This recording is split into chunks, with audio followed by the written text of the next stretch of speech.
Assalamualaikum warahmatullahi wabarakatuh. Bertemu lagi dengan Pak B. Kali ini Pak B akan share tentang panduan teknis budidaya tanaman vanili secara alami. Maksudnya di lahan yang perkebunan secara alami pada umumnya. Ini perkebunan secara alami dengan tanaman pelindung adalah lamtoro.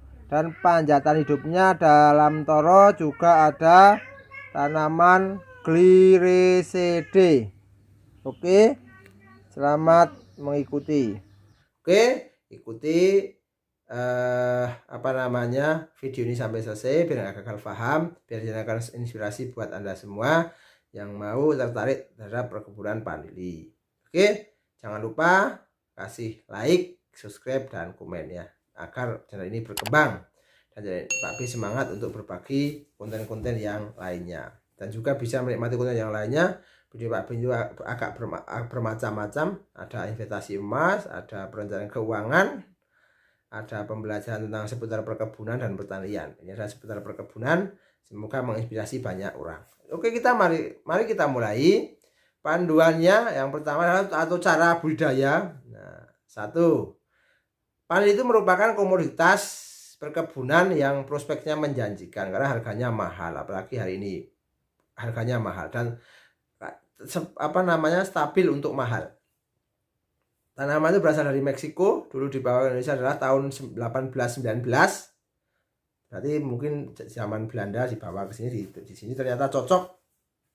Satu kerabat dengan anggrek atau Orchidaceae. Jadi tadi bentuknya sulur, panjang, daunnya individual, pipih dan ujungnya lancip, dan juga berluas-luas ya. Ini seperti itu. Ini adalah performa tanaman vanili yang sudah merambat di panjatan atau tajar hidup berupa pohon Gliricide. Ini dari bawah sudah merambat dan sudah panjang. Ini sudah panjang. Oke, sekarang cara tumbuhnya vanili adalah tanahnya membutuhkan pH 5-7. Idealnya adalah 5,5-6. Jadi netral lah ya. Gembur ya, gembur. Kemiringan ketika 3-7% itu masih dibolehkan. Tapi selebihnya itu harus dibuat teras. Harus dibuat teras biar apa? Biar nanti mudah dalam pemeliharaannya. Karena seperti itu. Iklim idealnya adalah 4 iklim ya, untuk iklim dan ideal ketinggian adalah 400-700 meter di atas permukaan laut. Tapi di atas naik sedikit juga nggak masalah lah, karena masih toleran gitu ya. Suhu optimum 20-30 derajat, kelembaban 70-80% atau 75% kurang lebihnya. Curah hujannya 1.500-2.000 mm per tahun dengan 3-4 bulan kering. Intensitas cahayanya 30-50%. Jadi memang membutuhkan pelindung. Sekarang adalah persiapan lahan. Persiapan lahannya satu, harus bersih ya, harus bersih dari semak belukar, gulma dan penyakit dan sebagainya. Bersih. Nah, patok ajer dengan jarak 1,5 meter. Terus diolah tanahnya. Ini bahkan rekomendasi diolah sampai 3 kali sampai betul-betul bersih, tidak ada akar-akar yang nanti jadi sumber gulma. Buat lubang untuk pohon pelindung. Nah, kalau ini kan pakai pohon pelindung, jadi tanam dulu pohon pelindung. Biasanya adalah bisa yang bagus adalah lamtoro atau pete, gitu ya. Karena nanti akan menaungi, tapi sinar mataharinya masih bisa masuk. Buat geludan atau bedengan dengan lebar 1 meter, panjangnya menyesuaikan. Terus paritnya adalah setengah meter atau 50 cm. Jenis pohonnya, nah ini tadi jenis pohonnya adalah pohon pelindung, yaitu lamtoro atau pete. Ditanam pada musim hujan. Jadi jarak tanamnya adalah 1x2 atau 1,5x1 ya, atau 1,5x1,5. Itu tergantung kalian. Nah, bukan kalian, tergantung para pekebun yang mau mencoba. Oke ya, ini seperti itu. Jadi pohon pelindungnya ditanam 1 sampai 1,5 tahun sebelum padi itu ditanam. Kalau ini pohon pelindungnya kan seperti itu. Beda dengan kalau misalnya kita manipulasi dengan menggunakan planet. Jadi langsung aja dikasih pelindung, tidak usah membutuhkan waktu yang lama. Oke, perbanyakan bibitnya sekarang bisa vegetatif, bisa generatif. Kalau generatif menggunakan biji tapi biasanya sudah jarang digunakan. Nah, kalau vegetatif menggunakan stek. Jadi ambillah stek atau sulur dari tanaman yang sudah pernah menghasilkan 2 sampai 3 kali, tapi sulurnya itu sulur yang belum pernah menghasilkan atau sulur muda, sehingga diharapkan produktif untuk tahun-tahun berikutnya. Panjangnya 30 sampai 35 cm. Nah, terus 2 sampai 3 bulan umurnya sulur itu. Jadi sulurnya masih muda, sehingga diharapkan itu nanti produktif. Nah, itu pembibitan. Itu bisa langsung, bisa juga dibuat pembibitan di polybag dulu. Jadi kan ada alternatif, bisa beli di tempat yang memang memproduksi bibit atau beli sulur yang panjang itu terus dipotong-potong. Atau kalau sudah punya ya dipotong-potong untuk bibit. Penanamannya sekarang setelah pembibitan kan tadi persiapan sudah selesai, pembibitan sudah ada bibitnya, penanaman dilakukan di awal musim penghujan secara bisa setelah lengkung itu langsung ditekuk itu ya, melengkung atau stek lurus. Tapi beberapa itu dua-duanya punya kelebihan dan kekurangan. Oke. Nah itu jarak tanamnya 1 kali 2 meter. Sehingga apa? Sehingga kalau punya lahan 1 hektar itu butuh bibit 5.000. Dan gampangnya begitu. Lubang tanamnya adalah panjang kali lebar tinggi 25 kali 20 kali 12 cm. Jadi tidak terlalu dalam karena cuma nanti ditekuk, nanti dimasukkan, dicampur, nah, ya dikasih pupuk kandang, dikasih pupuk dasar. Nah, tapi kalau dikasih pupuk kandang, yakinlah bahwa pupuk itu matang dan bebas sama penyakit, terutama jamur. Oke?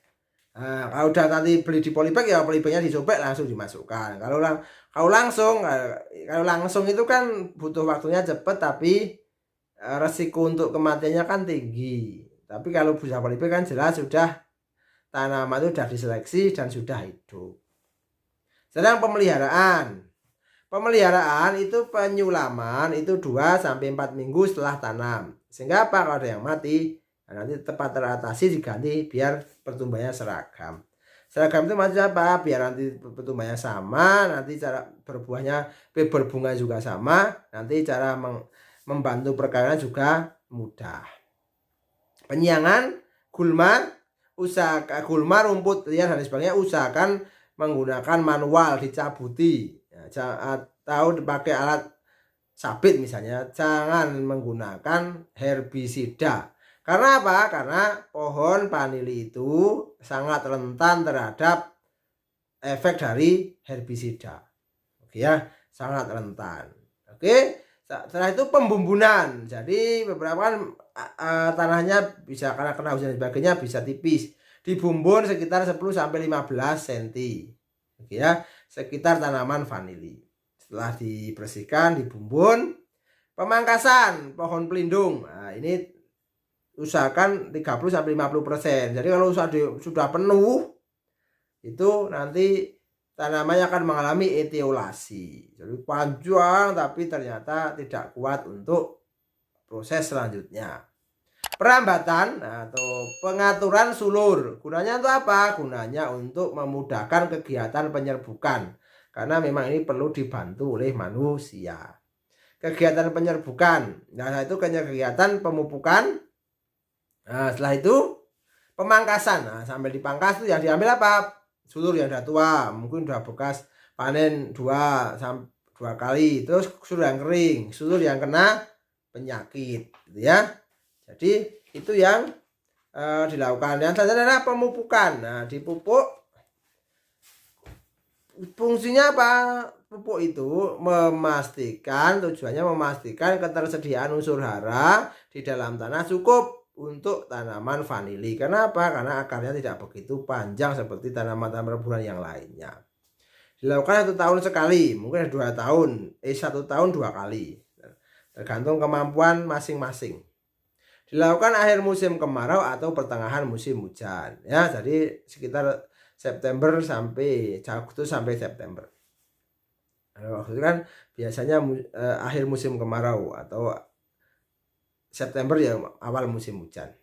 Dilakukan di pagi hari ya.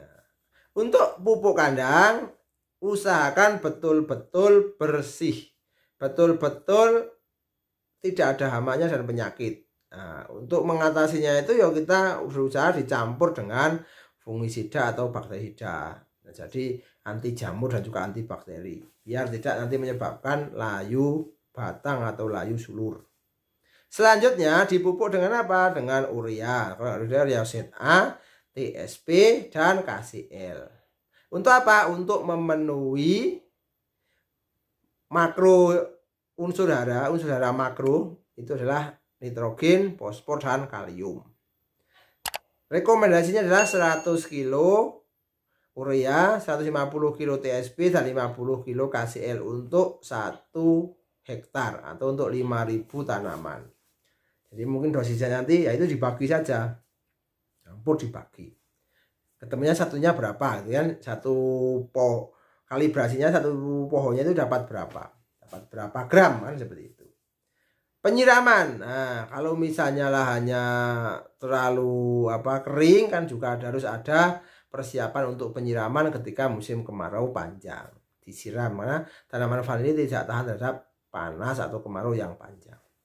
Sarang penyerbukan, nah setelah itu penyerbukan adalah yang sangat penting intinya untuk mendapatkan buah vanili. Walaupun tanahnya memang sangat lebat, sulurnya banyak bunganya, tapi kalau penyerbukannya tidak terjadi, itu tidak akan menghasilkan buah. Padahal yang perlu adalah buah vanili. Bunga akan keluar 1,5 sampai 3 tahun, tergantung tanamannya, tergantung tempatnya. Setelah tanam akar bunganya serempak, ini kita rangsang dengan 1, mengurangi naungan bila terlalu rimbun. Nah, dikurangi naungannya biar enggak rimbun sekali. Dipastikan terjaga 30 sampai 50% intensitas cahaya yang masuk. Jangan sampai tidak ada sama sekali. Ya, nanti akan jadi etiolasi dan bunganya tidak akan cepat keluar karena terus bertumbuh terus.